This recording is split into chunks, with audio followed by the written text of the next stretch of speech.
Mr. President, between 1 and 10, how would you grade the White House response so far to the hurricane? I'd say it was a 10.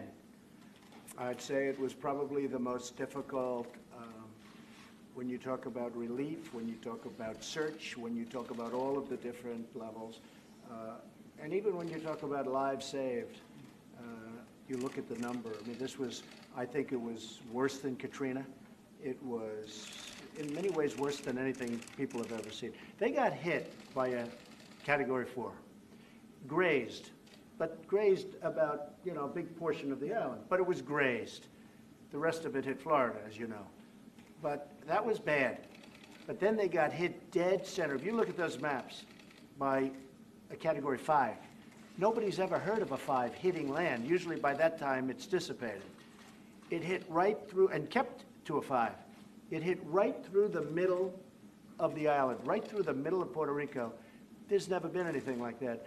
I give ourselves a 10.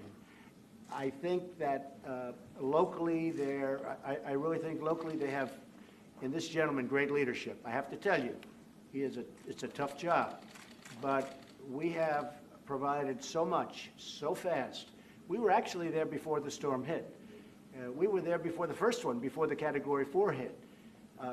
Brock and the military and a lot of people were there before the storm.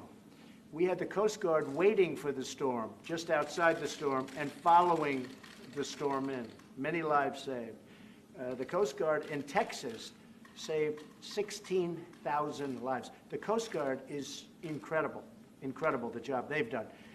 But all of the armed forces, what they've done has been Army, Navy, the Marines, the Air Force, all of the goods dropped in, helicopters that weren't even meant for this purpose. All of a sudden, they're delivering food and services.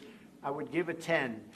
I would say locally, and I understand locally, a person loses his or her or their house, and then they can't go to work.